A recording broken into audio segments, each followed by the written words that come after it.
Lamine ইয়ামালের বড় বড় কথায় কোনো লাভ হলো না। ভিনি এমবাপ্পে বেলিংহামের সামনে অসহায় হয়ে পড়ে থাকলেন তিনি। ম্যাচের আগে বলেছিলেন বার্নাব্যুতে এসে গোল করবেন, কিন্তু কথা দিয়ে কথা রাখতে পারলেন না তিনি। আবার প্রমাণ হলো খালি কলসি বাজে বেশি, ভরা কলসি বাজে না। ম্যাচ শুরু হতে না হতেই রিয়াল মাদ্রিদ একটা পেনাল্টি পেয়ে বসে, কিন্তু ভিএআর সেটা বাতিল করে দেয়। কিন্তু ম্যাচের উত্তেজনা এতে একটুকু ঘাটতি পড়ে নাই। এই এল ক্লাসিকো যে কতটা উত্তেজনা ছড়াইছে সেটা আসলে বোঝা গেছে প্রতিটি মুহূর্তে মুহূর্তে।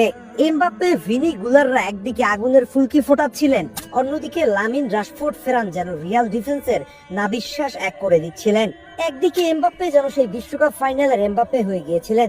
ম্যাচের 12 মিনিটেই এক দুর্দান্ত গোল করে বসেন এমবাপ্পে, কিন্তু এক বিতর্কিত অফসাইডের সিদ্ধান্তে বাতিল হয় তার গোল। এটা আসলেই অফসাইড ছিল কিনা এই নিয়ে যখন দুই পক্ষের কথার লড়াই তুঙ্গে, ঠিক তারই মাঝে ম্যাচের 22 মিনিটে জুড বেলিংহ্যামের অ্যাসিস্টে ক্লিয়ার গোল করে বসেন কিলিয়ান এমবাপ্পে।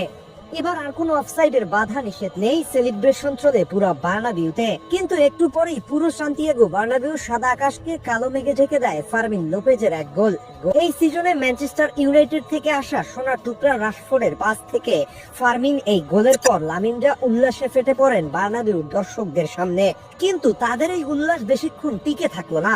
ভিনিসিয়াস যেন পাগলা ঘোরা হয়ে যায়, তাকে থামাতে যেন মাথার ঘাম পায়ে পড়ে বার্সার খেলোয়াড়দের। মিড থেকে আড্ডার বাড়ানো বলে ভিনির পায়ে আসলে ভিনি তার ব্যক্তিগত নৈপুণ্যে বার্সার খেলোয়াড়দের কাঁপিয়ে বলটা দেন মিলিতাওয়ের কাছে। মিলিতাও বলটা এগিয়ে দেন জুড বেলিংহ্যামের কাছে। বেলিংহ্যাম সেজেনিকে নাচিয়ে বলটা জালে জড়িয়ে একটা কোল্ড সেলিব্রেশন করেন। আর মাধ্যমে লামিন ইয়ামালরা এই কয়েকদিনে যেসব কথা বলে বেরিয়েছেন তার একটা জুৎসই জবাব দিয়ে দেন জুড।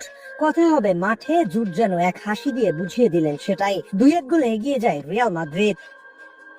কিন্তু লাস্ট সিজনে যে বার্সা 2 গোলে পিছিয়ে পড়েও রিয়াল মাদ্রিদকে হিউমিলিয়েট করেছিল, সেই বার্সা এত সহজে হাল ছেড়ে দেওয়ার পাত্র না। তারা তাই দ্বিগুণ শক্তি নিয়ে ঝাঁপিয়ে পড়ে, কিন্তু ডিন হুইজেন, ক্যারেরাস, মিলিতাও, ফ্রেডের বাধার সামনে বারবার আটকে পড়ে যায় লামিন ইয়ামালের স্কিল। পেদ্রির শান্ত শীতল মুভ আর ফার্মিনের সুযোগ সন্ধানী চোখ প্রথমার্ধে আর কেউ গোলের দেখা পায়নি। দ্বিতীয়ার্ধে আবার তেতে ওঠে মাদ্রিদ। পাগলা ঘোরা ভিনি, এমবাপ্পে একসাথে ঝাঁপিয়ে পড়েন বার্সার উপরে। পাল্টা জবাব দিতে লামিন, পেদ্রিরাও এগিয়ে আসেন। এরই মাঝে ডিবক্সের ভেতরে বার্সার হ্যান্ডবল থেকে পেনাল্টি পায় রিয়াল মাদ্রিদ। কিলিয়ান এমবাপ্পে এগিয়ে আসেন, কিন্তু সিজনির হাতের কাছে বাধা পড়ে যায় এমবাপ্পে। এমন পেনাল্টি মিসে হতাশ হয়ে পড়ে রিয়াল মাদ্রিদ। শাবি আলোনসো তখন প্ল্যান চেঞ্জ করেন, ভিনিকে উঠিয়ে রদ্রিগোকে নামান মাঠে। কিন্তু ভিনি এতে মোটেও খুশি ছিলেন না, সরাসরি হেঁটে চলে যান ড্রেসিং রুমে। এরপর উত্তেজিত হয়ে পড়ে বার্সা কুল প্লেয়ার পেদ্রি। সোয়ামিনিকে আঘাত করে লাল কার্ড দেখেন।